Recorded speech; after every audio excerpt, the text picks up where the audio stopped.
റിയാദിന്റെ വിവിധ ഭാഗങ്ങളിൽ പാർക്കിംഗിന് പെർമിറ്റ് നിർബന്ധമാക്കുന്നത് തുടരുന്നു. വുറൂദ്, ദബാബ് സ്ട്രീറ്റ് എന്നിവിടങ്ങളിൽ പുതുതായി റിയാദ് പാർക്കിംഗിന്റെ പെർമിറ്റുകൾ ലഭ്യമാക്കും. പെർമിറ്റ് ലഭിക്കുന്ന വാഹനങ്ങൾക്ക് മാത്രമേ വീടുകളോട് ചേർന്നുള്ള പാർക്കിംഗിൽ വാഹനം നിർത്താനാകൂ. റിയാദിന്റെ വിവിധ ഭാഗങ്ങളിൽ വാഹനങ്ങൾ പാർക്ക് ചെയ്യാൻ പെർമിറ്റ് നിർബന്ധമാക്കുന്നുണ്ട്. റിയാദ് പാർക്കിംഗിന് കീഴിലാണ് പദ്ധതി. അനധികൃത പാർക്കിംഗ് തടയുക, കെട്ടിടങ്ങളിലെ താമസക്കാർക്ക് പാർക്കിംഗ് ഉറപ്പാക്കുക എന്നിവയാണ് ലക്ഷ്യങ്ങൾ. അനധികൃതമായി വാഹനം പാർക്ക് ചെയ്താൽ ഇവ പിഴ ഈടാക്കി നീക്കം ചെയ്യും. പുതുതായി വുറൂദ് മേഖലയിലും ഈ പാർക്കിംഗ് സംവിധാനം എത്തി.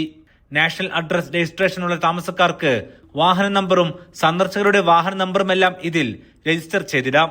ഇതിനിടെ മക്ക റോഡിനെയും ബത്ഹയെയും ബന്ധിപ്പിക്കുന്ന ജലാവി സ്ട്രീറ്റ് അഥവാ ദബാബ് സ്ട്രീറ്റിലും റിയാദ് പാർക്കിംഗിലെ പുതിയ പാർക്കിംഗ് സംവിധാനം സജ്ജമായിട്ടുണ്ട്. റിയാദിന്റെ വിവിധ ഭാഗങ്ങളിലേക്ക് റിയാദ് പാർക്കിംഗിന്റെ സംവിധാനങ്ങൾ ഉടനടി എത്തും. Aftab Rahman, media 1, Riyadh.